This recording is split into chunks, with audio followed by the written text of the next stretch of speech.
අයිබෝන් සූදායි උදැසනක් අද මාර්තු මාසේ 25 වනදා බ්‍රහස්පතින්දා දවස අපි අදත් අලුත් දවසක් තුලින් මේ ආකාරයට ඔබව හමුවන්නට සූදානම්.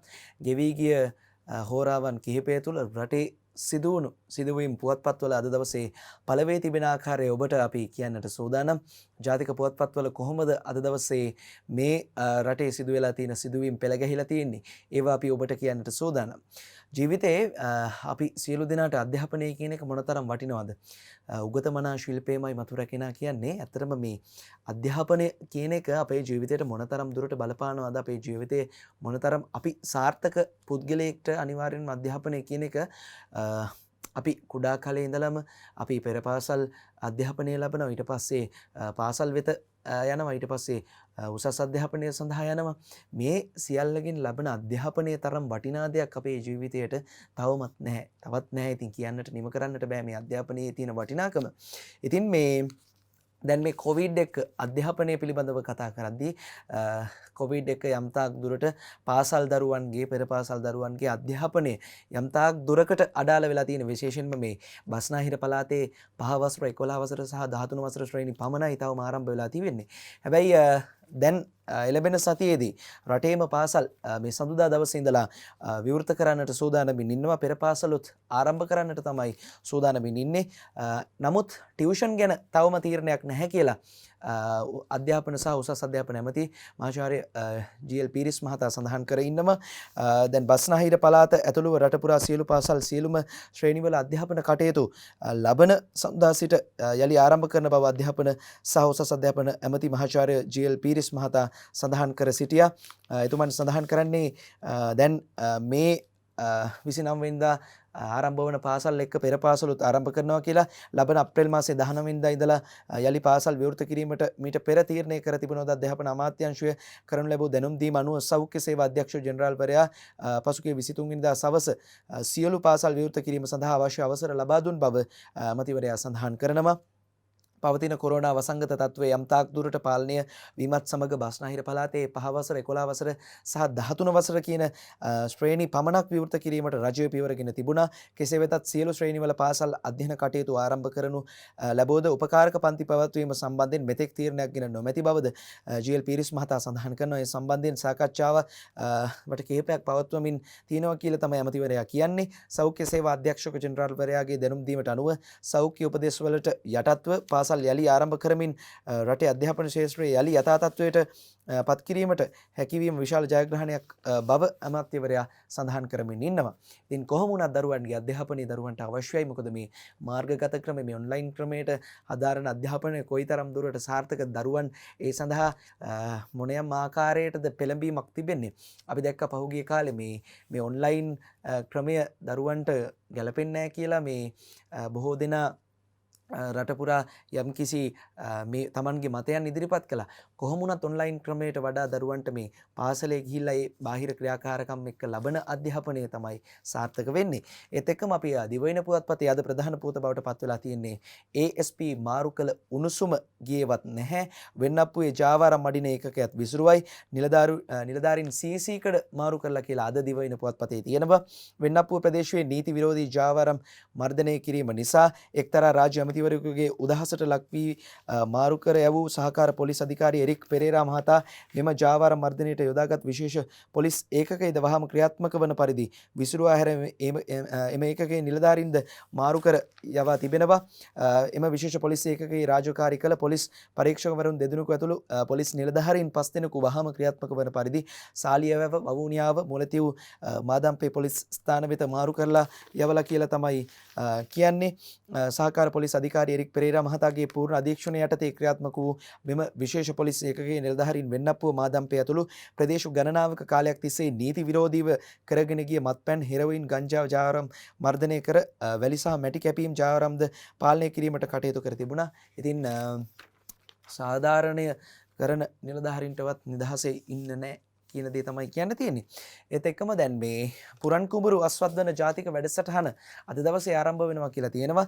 දීප ව්‍යාප්ත මට්ටමින් පුරන් කුඹුරු අස්වැද්දීමේ ජාතික වැඩසටහන අද පෙරවරු 9ට ගම්පහ දිස්ත්‍රික්කයේ දොම්පේ ගෝජන සේවා බල ප්‍රදේශයේදී අක්කර 140ක් පමණ වූ කුඹුරු යායක් මුල් කරගෙන ආරම්භ කරන්නට නියමිතයි. පළමු අදියර යටතේ එක් දිනකදී දිවයින පුරා ගෝජන සේවා මධ්‍යස්ථාන 320ක බල ප්‍රදේශවල පිහිටි අක්කර 28000ක් පමණ වූ පුරන් කුඹුරු ප්‍රමාණයක් අස්වැද්දීමට සූදානම්. මෙමගින් වී මෙට්‍රික් ටොන් 35000ක් ජාතික නිෂ්පාදනයට එක් කිරීම අපේක්ෂා කරන බව කෘෂිකර්ම අමාත්‍යවරයා සඳහන් කර හිටියා. ඉතින් කොහොම වුණත් ඇත්තටම මේ පුරන් කුඹුරු අස්වැද්දීම පිළිබඳව අපිට ඇත්තටම සතුටු වෙන්නට පුළුවන්. මේ රටින් සහල් පිට රටින් සහල් ගේනවට වඩා අපේ මේ තියෙන සියලු දේවල් මේ පුරන් කුඹුරු අස්වද්දලා මේ අපේ රට ස්වයංපෝෂිත රටක් බවට පත් කළ යුතුයි. දැන් අපි ඊයේ දවසේ කතා කළා මේ පොල් තෙල් පිළිබඳව දැන් අපිට කතා කරන්නට වෙලා තියෙනවා. දැන් වස විස සහිත පොල් තෙල් දැන් මේ පාරිභෝගිකයන්ට ලබා ගන්නට වෙලා තියෙනවා කියලා ඊයේ දවසේ පුවතක් තිබුණා. අද අපි ඔබට කියන්නට යන්නේ මව්බිම් පුවත්පතේ තියෙන පුවතක් වෙතයි. සීල් තැබූ ගබඩාවේ ලක්ෂ 60ක පොල් තෙල් වල කෘමි සතුන් නිදලා රුපියල් ලක්ෂ 60ක් වටිනාකමක් ඇති විදේශීය පොල් තෙල් ෆාම් තෙල් ගබඩා දෙකක් සීල් තබා තිබෙනවා. තෙල් බහලුම් පරීක්ෂා කිරීමේදී කෘමි සතුන්ගේ ශරීර කොටස් සහ විවිධ අපද්‍රව්‍ය හමු වී තිබෙනවා. විදේශ රටවලින් ගෙන්වා ගබඩා කොට තබා පොල් තෙල් සහ පාම් තෙල් තොග අලෙවිකරන දඹුල්ල ස්ථාන දෙකක් ඊයේ පසුවරුවේ සීල් තබා එම ස්ථානවලින් තෙල් කොටස් පරීක්ෂා කිරීම සඳහා ලබාගත් බව මාතලේ පාරිභෝගික අධිකාරියේ නිලධාරීන් පවසනවා. මාතලේ පාරිභෝගික අධිකාරියේ ප්‍රධානී රේණුක කුමාර මහතා ඇතුළු කණ්ඩායමක් දඹුල්ල ප්‍රදේශයේ මහා පරිමාණ පොල් තෙල් තොග අලෙවිකරන ස්ථාන කිහිපයක් පරීක්ෂාවට ලක් කරමින් දඹුල්ල ආර්ථික මධ්‍යස්ථානයේ ආසන්නයේ මහා පරිමාණයේ පොල් තෙල් අලෙවිකරන ස්ථානයකට ගොස් පරීක්ෂා කර බැලීමේදී තමයි මේ කෘමි සතුන් සහිත පොල් තෙල් තොගය හමු වෙලා තියෙන්නේ. ඒත් එක්කම මේ පිළිකාකාරක රසායනික ද්‍රව්‍ය අඩංගු පොල් තෙල් තොග කිසිලෙසකින් ජනතා පරිභෝජනය සඳහා නිදහස් කර නැතයි රේගු අධ්‍යක්ෂක ජෙනරල් විශ්‍රාමික ජෙනරල් විජිත රවිප්‍රිය මහතා කියනවා. ඉතින් ඔහු වැඩිදුරටත් සඳහන් කරන්නේ අදාළ රසායනික ද්‍රව්‍ය අඩංගු පොල් තෙල් ප්‍රමාණය ප්‍රතිඅපනයනය කිරීමට එම පොල් තෙල් ආනයනය කළ සමාගම් දෙකට ලිඛිතව දැනුම් දීලා කියලා. හැබැයි මේ තවත් එහෙම එතුමන් සඳහන් කරද්දී මේ තවත් ගබඩාවකින් කෘමි සතුන් ඉන්න පොල් තෙල් තොගයක් අහු වෙනවා. ඉතින් පාරිභෝගිකයින්ට මේ උත්සව සමයේ මේ කූට ව්‍යාපාරිකයන්ගේ උපක්‍රමයක්ද මේ කරන්නට යන්නේ. උන් මේ පරිභෝජනයට නුසුදුසු දේවල් මේ සමාජගත කරන්නට යන්නේ. ඒත් එක්කම දැන් මේ රටේ සිටින අයගේ ගිණුම්වලට විදින ජාවාරමක් පසුපස පොලිසිය පන්නයි කියලා අද මව්බිම් පුවත්පතේ තියෙනවා. විදේශගතව සිටින විවිධ පුද්ගලයන්ගේ බැංකු ගිණුම්වලට අනවසරයෙන් පිවිස ඔවුන්ගේ ගිණුම්වල තැන්පත් මුදල් වෙනත් අයගේ ගිණුම්වලට බැර කරන ජාවාරමකට සම්බන්ධ ශ්‍රී ලාංකික ජාවාරකරුවන් සොයා රහස් පොලිසිය පුළුල් විමර්ශනයක් ආරම්භ කර තිබෙනවා.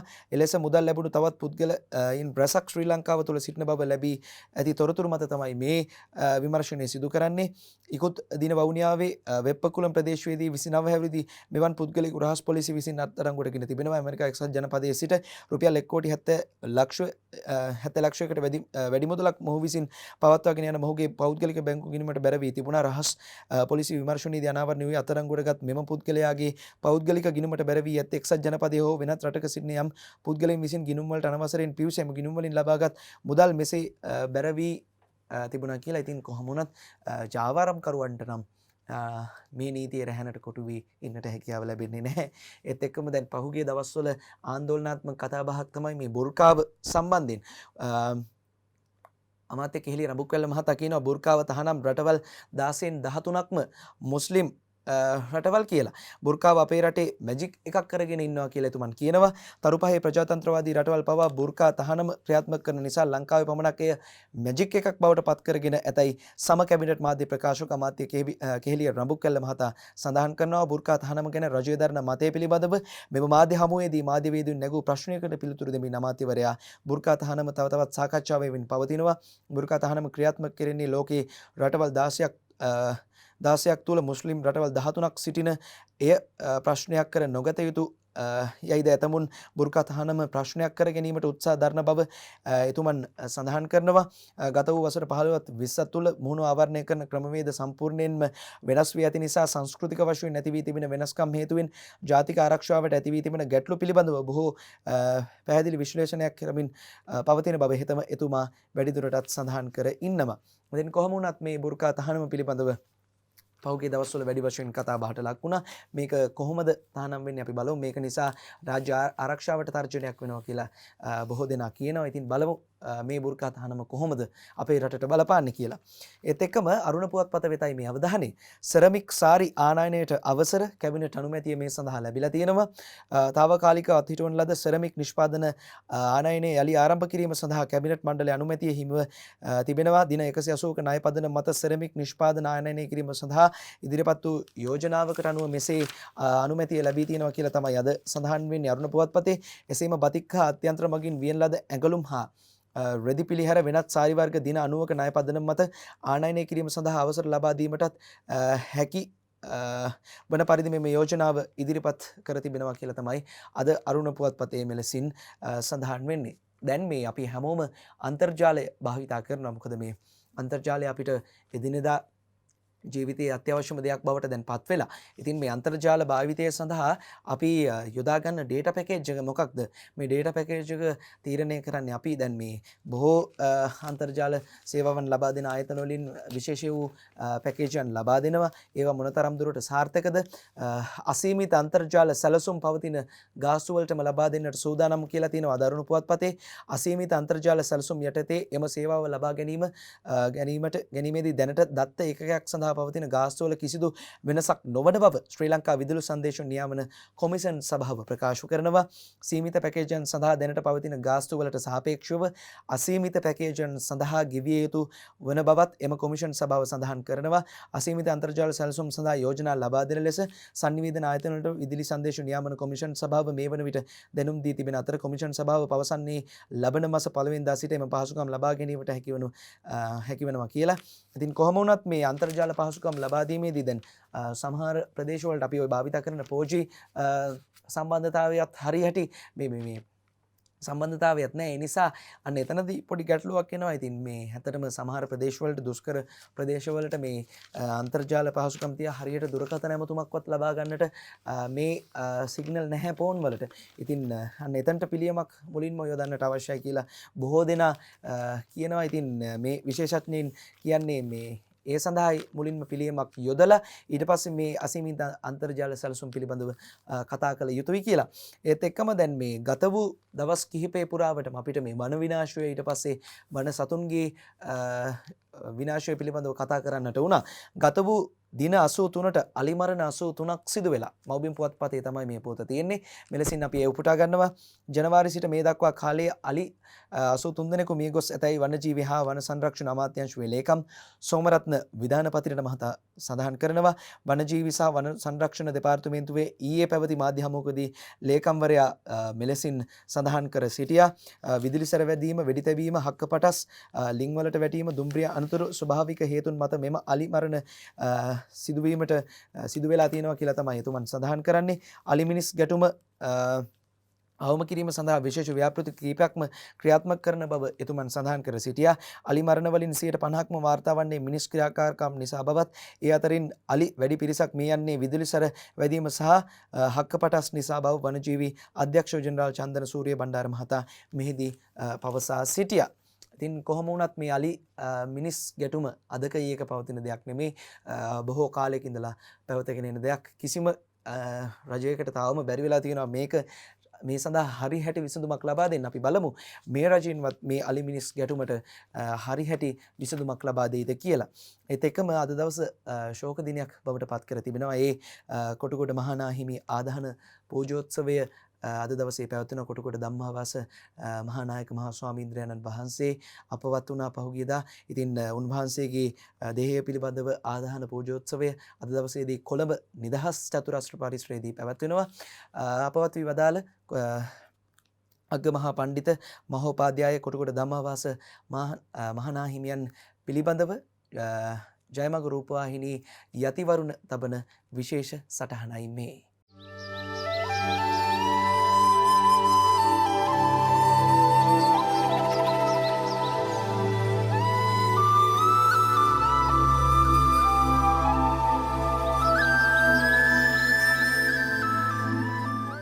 වර්ෂ 1933 ජනවාරි මස 23 වෙනිදා මිනුවන්ගොඩ කොටුගොඩ ග්‍රාමයේ ජන්මලාභය ලබමින් වර්ෂ 1948 අගෝස්තු මස 17 වෙනිදා පූජනීය උණවටුනේ ධම්මපාල නාහිමිපාණන් වහන්සේගේ ආචාර්යත්වයෙන් ගල්කිස්ස ශ්‍රී ධර්මපාලාරාමේදී කොටුගොඩ ධම්මාවාස නමින් සසුන් බිමට පිළිපන් ඒ දැයේ මහා යතිවරයාණන් වහන්සේ වර්ෂ 1949 දී ධර්ම විෂයෙහි පරිණත දැනුමක් ලැබීම පිණිස රත්මලාට පරම ධම්මචේතිය පිරිවනට ඇතුළත්ව ද්විතීය අධ්‍යාපනය ලැබීමෙන් පසුව උන්වහන්සේ උසස් අධ්‍යාපනය සඳහා වර්ෂ 1952 දී කොළඹ මාලිගා කන්ද විද්‍යෝදය පිරිවනට ඇතුළත් වූහ. එහිදී පූජනීය පණ්ඩිත පළන්නොරුවේ විමල ධම්ම නායක ස්වාමීන්ද්‍රයන්න් වහන්සේගේ ධර්මාචාර්යත්වයෙන් සිංහල හා පාලි සංස්කෘත භාෂා ශාස්ත්‍ර හා ත්‍රිපිටක ධර්මය පිළිබඳව හැදෑරූ උන්වහන්සේ විද්‍යෝදය පිරිවන මගින් පවත්වන ලද විනයාචාර්ය ධර්මාචාර්ය යන විභාගයන් ඉහළින්ම සමත් විය. විශාරද පාණ්ඩිත්‍යයෙන් හෙබි නාහිමියෝ මధుර මනෝහර ලෙස ධර්ම දේශනා කිරීමට ඇති සුවිශේෂී හැකියාව නිසාම ලක්වැසි ජනතාවගේ මහත් පැසසුමට මෙන්ම ප්‍රසිද්ධියට පත්විය. ඉඩෝරයක් ආවහම සූර්යාලෝකයේ වැඩි වෙලා පායලා දූවිලි ඇවිස්සීලා මැසි මදුරුවන් බෝ වෙලා විවිධාකාර රෝග. ඒ නිසා හැම විටකම අපි ජීවත් වෙන පරිසරයේ තුල සුළඟත් ජලයත් මහ පොළොවත් පිරිසිදුව තබා ගන්නට කියලයි බුදුරජාණන් වහන්සේ දේශනා කළා තියෙන්නේ. සාහිත්‍යදරයෙකු පාලි භාෂා විශාරදයෙකු හා ගත්කතුවරයෙකු වශයෙන් කොටුගොඩ ධම්මාවාස නාහිමිපාණන් වහන්සේ වර්ෂ 1960 සිට වාර්ෂිකව වෙසක් පොහොය නිමිති කරගෙන ධර්ම ග්‍රන්ථයක් සෑම වසරක් පාසාම අකණ්ඩව බෙදා හැරීමට ක්‍රියා කළහ. උන්වහන්සේ අතින් ලියවුණු ජනප්‍රිය ධර්ම ග්‍රන්ථ අතර මෛත්‍රී බුදු පියාණෝ දෙලව දියුණුවට මග නිවනට මග කේතුමති රාජධානිය පිරිනිවන් මංචකය පුණ්‍ය මහිමය තථාගත ලක්ෂණ හා කෝසල රාජ සිහිනාදිය හඳුන්වන්නට පුළුවන්. 2007 වසරේදී මියන්මාර් රාජ්‍යයෙන් අග්ගමහා පණ්ඩිත උපාධිය උන්වහන්සේට පිරිනමන ලද්දේ ධර්ම ඥානයට සහ සසුන් සේවයට කැපවීමට උපහාර වශයෙනි. වර්ෂ 1967 වසරේදී ගල්කිස්ස ශ්‍රී ධර්මපාලාරාමේ විහාරාධිපති ධුරයට උන්වහන්සේ පත් වූහ. උන්වහන්සේගේ අප්‍රතිහත ධෛර්යය නිසාම ප්‍රදේශවාසී දූදරුවන්ට දහම් දැනුම ලබා දීමට දහම් පාසල ව්‍යාප්ත කිරීමත් උන්වහන්සේගේ සියතින්ම සිදුවිය. දෙහිවල බෞද්ධ සංගමය පිහිටුවා එමගින් පන්සිල් සුරකින දෙහෙමි සමාජයක් ගොඩනැගීමට උන්වහන්සේ දරන ප්‍රයත්නය සමස්ත බෞද්ධ සමාජය වෙසසින්ම අගය කරනු ලැබිය.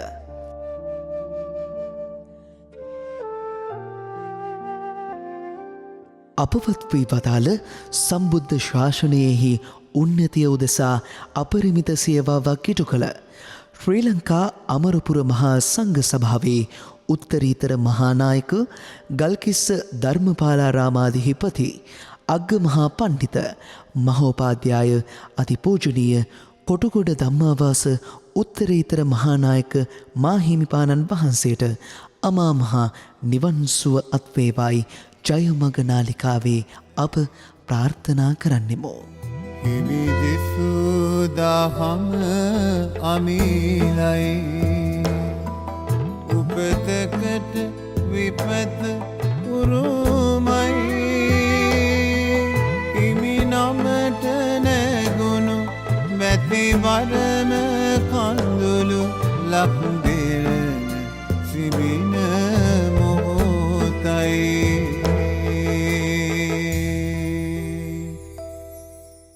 අද දවසේ කොළඹ විශේෂ රථවාහන සැලස්මක් ක්‍රියාත්මක කරන්නට නියමිතයි.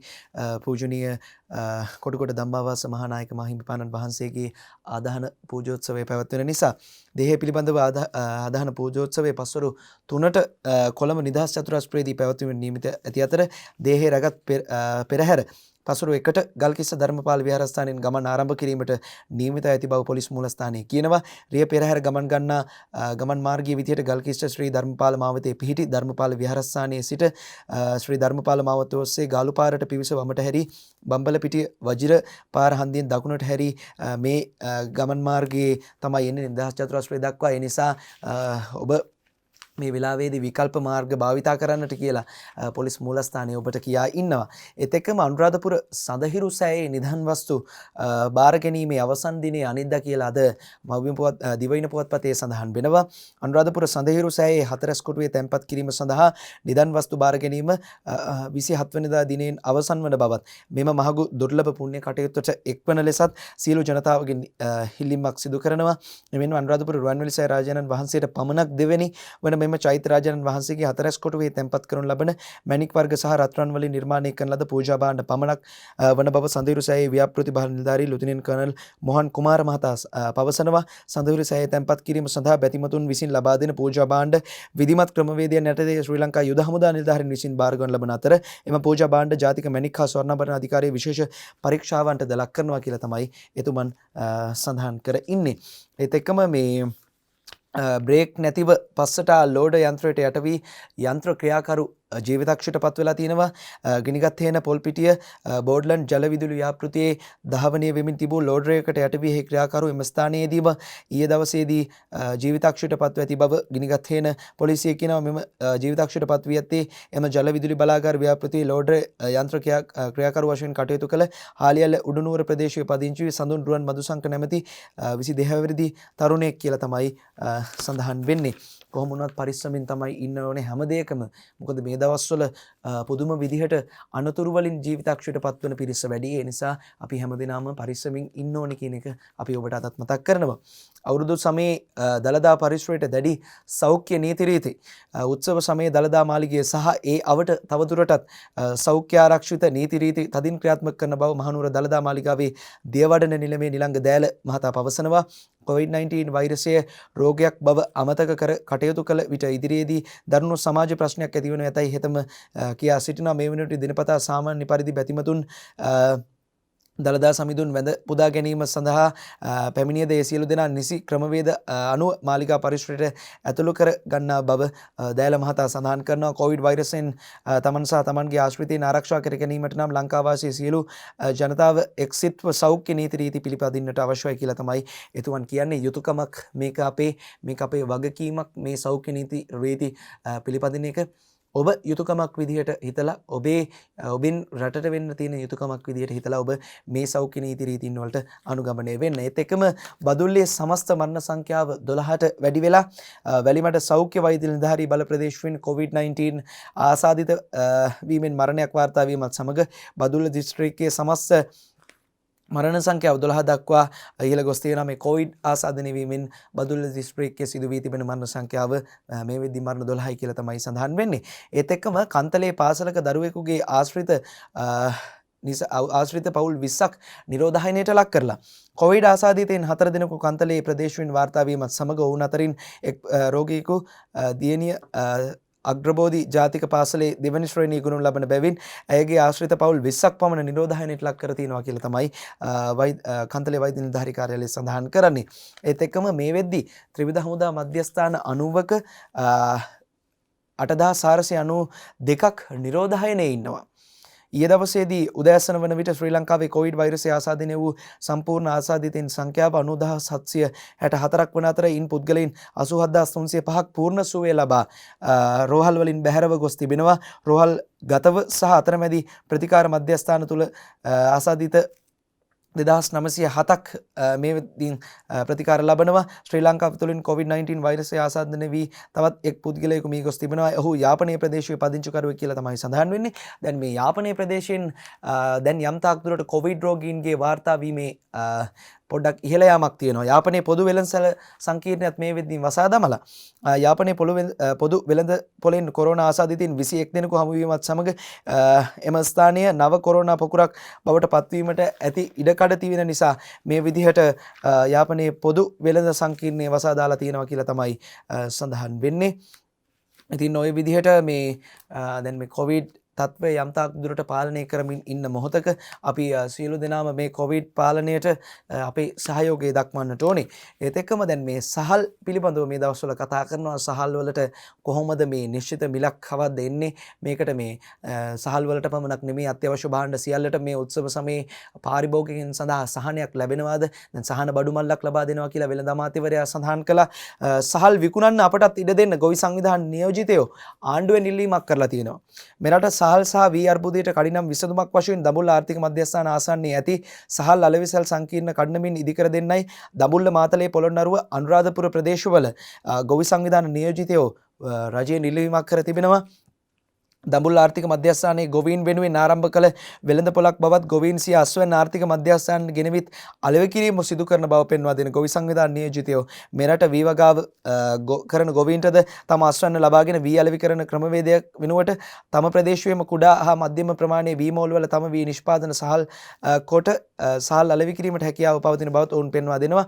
ඉතින් ඇත්තටම මේක මේ හොඳ කාරණයක්. මොකද මේ ගොවීන්ටම ඔවුන්ගේ සහල් වෙළඳ පොළට ගෙනල්ලා උන්ටම විකුණන්න හැකියාව තියෙනවා. ඉතින් බලමු මේ රජයේ මේ කරලා තියෙන ඉල්ලීමට මොන වගේ ප්‍රතිචාරයක්ද දක්වන්නේ කියලා. දැන් මේ පස්සර බස් අනතුර මතකනේ 14 දිනකට මරු කැඳවපු මේ අනතුර මේ පස්සර බස් අනතුරේ බස් රියදුරා ෆෝන් එකේ එල්ලිලා හිටියද කියලා විමර්ශනයන් සිදු කරමින් ඉන්නවා. පරීක්ෂණ සිදු කරමින් ඉන්නවා.